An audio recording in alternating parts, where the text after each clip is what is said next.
Okay, he needs no introduction, Max. This used to be immaculate, 1 FZ, 1 owner, 105. As far as I'm concerned, it doesn't get any better than that. Then you went and did the one thing that you promised me in the sanctity of our marriage that you would never do. I don't know if I've ever promised that. So 6 months ago, we did an update on this car, which is Max's new project. Went ahead and has put an FTE in it. You've done a lot of other things to this car to get it ready for touring, which you're going to be doing a lot of next year. We're going to talk about it. We're going to open the bonnet and we'll just dive straight in. Perfect.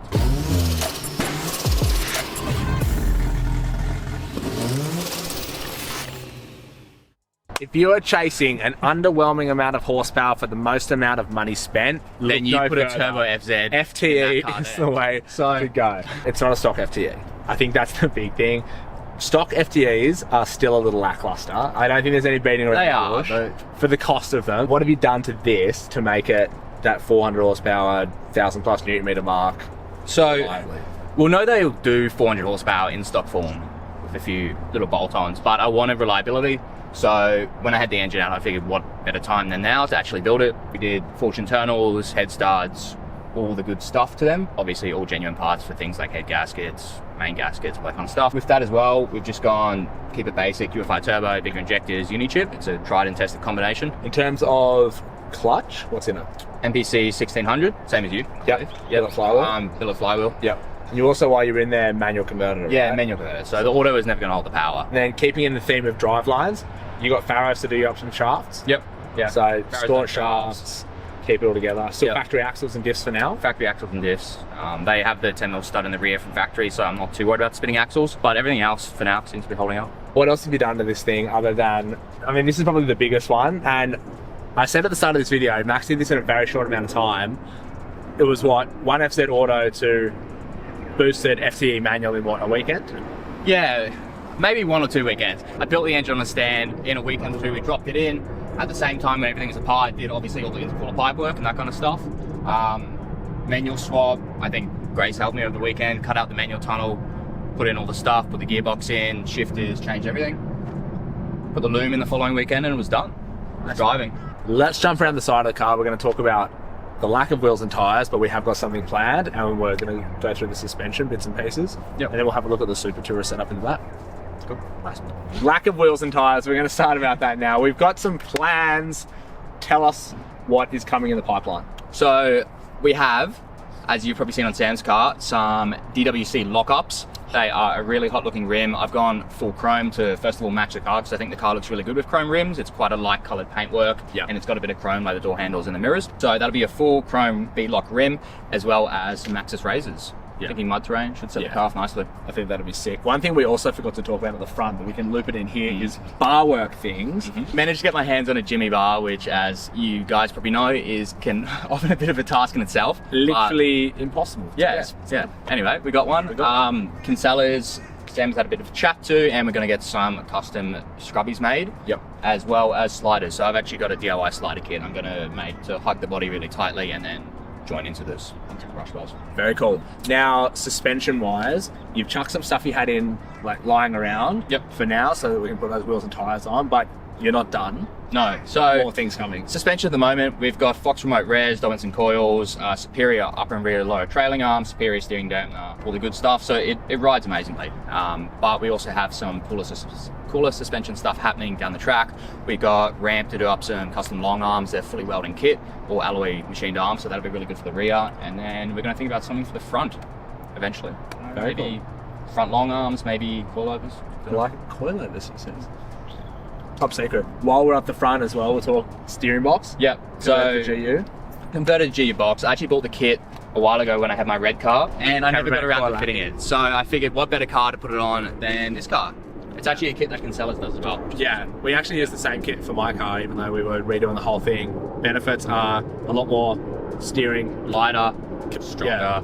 There's no downsides actually. They are a way bigger unit. If you look at them side by side on a bench, they're massive. Twice the size, but easily available. I think like Landcruiser boxes can be hard to get. Riz patrols it. Yeah, I think I got mine for like $150 off the wrecker. Very easy to get in terms of parts availability. Jump up the back because Max has spent a bit of time being a carpenter apparently and built a touring setup. Let's have a look.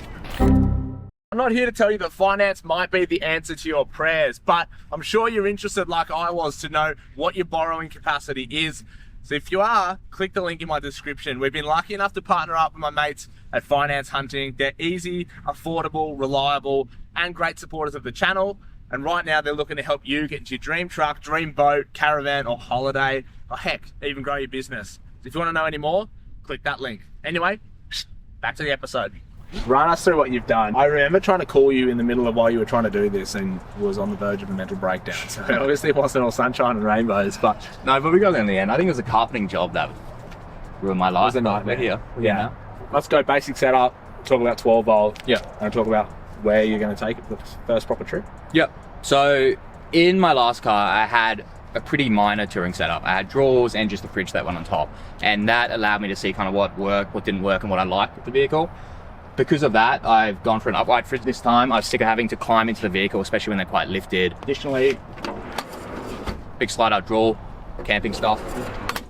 We have this top drawer.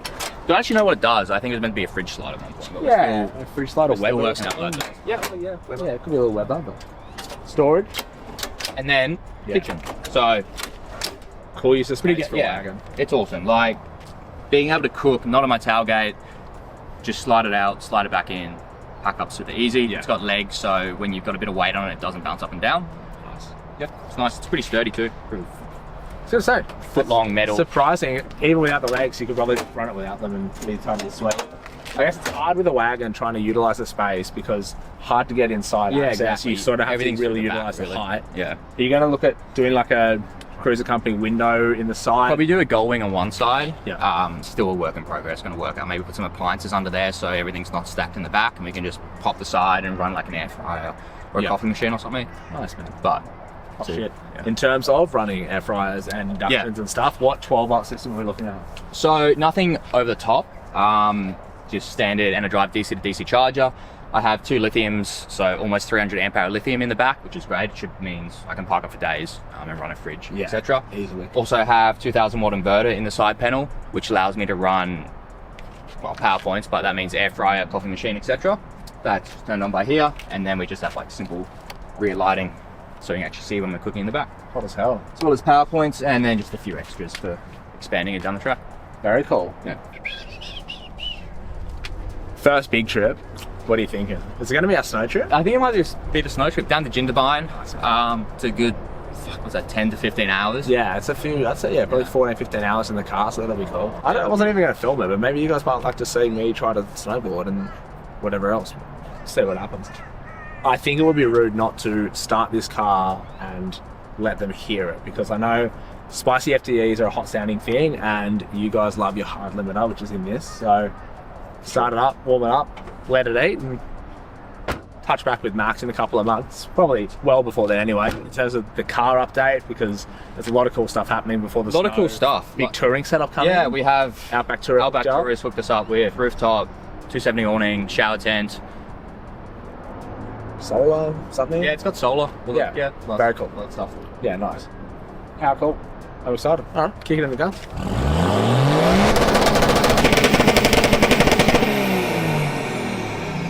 We almost left the interior out of this theme because I forgot how much you've done to this car in a short amount of time. Yeah, You it's, pulled your finger out finally, which is a nice change for you. These are the gauges that we were speaking about on the outside of the car. You got a flash wheel, flash head unit. It's all coming together in here. What are Yeah, we you looking pretty at? much nailed it. Everyone knows this is where you spend most of the time in your vehicle, so I wanted it to be a little bit flashy. 10-inch Polaris head unit. We have upgraded door speakers, kicker subs, amplifiers, everything for good audio. Went for a 2016 Camry steering wheel because the 20-year-old Toyota one was falling apart, and I've actually managed to hook up a lot of the features in the steering wheel, which is awesome, and it looks a lot nicer. Very cool. JRP gauges for monitoring the engine, etc., especially when pushing these things pretty hard. It's good to watch stuff. Very cool. There's the manual conversion we were talking about before, which is called the pedal box. What did you do with the clutch when you went from auto to manual? Yeah, Meme so or is factory it's a little bit of a meme. Nothing's cut out on the body, so there was a little bit of set it in place, mark where it's meant to go, drill it, cut it, etc. Clutch master, clutch slave, all the lines, cut out the transmission tunnel. It's actually a bit of a headache, but it worked. Yeah. And it feels like factory. Yeah, I was going to say, Wouldn't know. right spot, feels Squeaky good. though. That's it. We don't have to talk about that. And the most important thing is sound deadening. Yes, and we've fully sound Many deadening, weekends sound deadening this Yeah. thing. Doors, rear boot, etc. floors, firewall, all the good stuff. Everything but the roof. Perfect. Let all the air. Wow. Yeah, very cool.